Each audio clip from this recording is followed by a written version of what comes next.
Although many of the factions and armies in the Crusade universe are strictly related to a church or a devil, the followers of the Path of the Beast are a bit more complex than that. They do not respond to a devil prince in specific, that being Beelzebub or the court of the seven-headed serpent. The court is ruled by the current 7 deadly sins, and the Black Grail is commanded by the Lord of the Flies himself. The beast, as it's represented in the Bible, is more like a power, an entity, and a creature, opposed to the will of God, and in Revelations is aided by the devil, that being the fallen angel Lucifer. Historically, this power opposed to God is sometimes represented as the Roman Empire, since the guys that wrote the Bible really hated the Roman Empire, and they saw it as a very evil entity, but regardless. Here in Crusade they went with the power approach, a power that transforms its victims into mindless beasts, driven only by pure instinct and animal savagery. With that introduction, let's see what they have for us in store today. The Path of the Beast is the ruin of humanity. We shed the veneer of civilization like winter antlers. We will slake our thirst and bury our teeth in the entrails of the weak. There is no enlightenment, only strength. There is no hope, only hunger. The beast has always been there. Kingdoms rise and topple, but the beast remains. It was there before man came to the wild places. And it is said that it will be there long after they are gone. In the ages when men prostrated themselves before graven images, they trembled before the beast. From the god-headed Fomorians of Hyrule and the werewolves of Livonia, to the Rakshasa of India. The darkest tales of mankind tell of half-beasts with a natural craving for human flesh. But time ebbed and flowed, and the servants of the beast retreated before the march of civilization. As the world embraced the words of the prophets and the light of salvation, writing laws in tablets of stone and holy books, the path of the beast lay hidden in the trackless wilds of the world. The path was kept alive in the memories of those ancient ways and in the revelations that had prophesied the return of the beast from both land and the sea. Long did the memory of the Darkhold lie dormant at the edge of the nightmares, slumbering in sleepless sleep, kept alive only in eroded idols brought from beyond the stars that dimmed eons ago. Then the Hellgate was opened in the year 1099, and the beast stirred from its slumber. Awake once more, it found a world overrun with the hated children of Yahweh, and shackled with rules, law, order, and morality. But with the Hellgate spewing its unholy fumes that spread across the world, it swung the balance of power in favor of the beast. Remnants of its children, though few in number, brought from their hidden places to enact a great and powerful plan. They were to go forth and multiply, and their new adherents would come from the ranks of the children of God.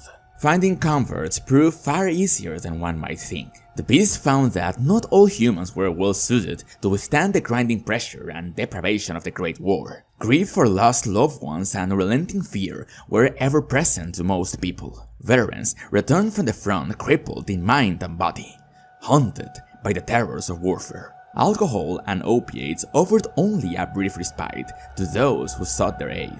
Hunger and poverty under the heavy burden of war taxes sapped the will to live of many people. In the hearts of many, they wished they could forget their troubles altogether and live a life without fear. And so, when the moon grew fat, the hymns of the feral nymphs could be heard. Their siren songs, luring many to forbidding forests and desolate mountains where the children of the beast awaited them. None is truly immune to the seductive call of the beast. There is always a seed of doubt in even the most stalwart mind. When the men and women came as sleepwalkers to the idols of the beast, they found themselves surrounded by feral gleaming eyes in the dark, and sibilant whispers offering them a choice. Unlike Beelzebub's Black Grail, which takes its victims by force, or the yoke of slavery of the court, the beast wants mortals to willingly renounce their claim of being the image of God, and turn their backs on the promise of salvation. And so, many willingly knelt before the altars of the beast to become its supplicants, the lowliest of the followers of the path. Once accepted, there is no turning back. This then is the path of the beast, the unraveling of the cohesion of their bodies and loss of divine inheritance. Freed from the shackles of loss and with morals thrown aside, replaced by howling and killing and reveling in joy. The great gift of the beast, to its followers, is the bliss of oblivion. All past anguish and shame is lost, replaced by the wild thrill of the hunt. The cost is to be beyond salvation and be both the hunter and the hunted, to wage feral war against order and laws of both man and god. Each supplicant, no matter how high or low, is marked by bestial runes carved in their naked skin with obsidian knives during the revelries of the beast as they are initiated to the path. When the packs of the path gather together, these symbols burn and bleed, reacting to the presence of different runes, bringing forth great and terrible hidden powers within them.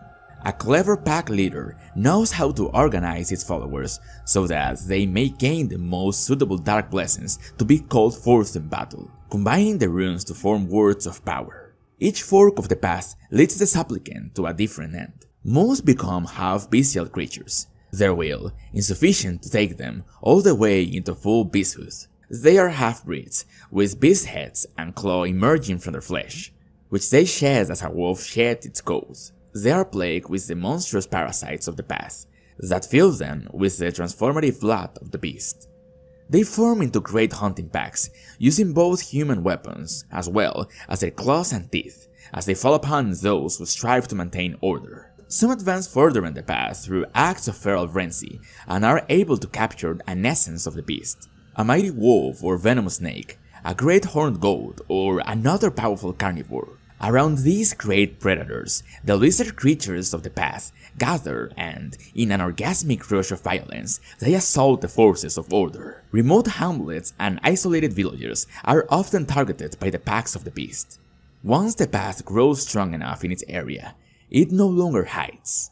Instead, it goes to war. Its power waxes gray during appointed times, and especially when the moon casts its spell over the world. But not all areas where the path hunts are in the wilds. No Man's Land is teeming with the horrors of the path who hunt humans for food, for sport, and for the glory of the beast.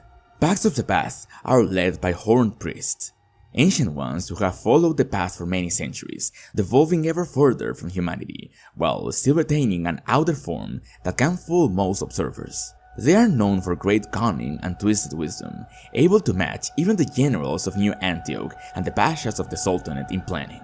Their acumen for the mastery of tactics and strategies has given rise to disturbing rumors that another race, much like man but of deeper and subtler wisdom, once roamed the earth before Adam and Eve were banished from the garden. These priests claim that they have walked the path of the beast beyond the veil where creation began, and discovered the wisdom and glories denied to mortals.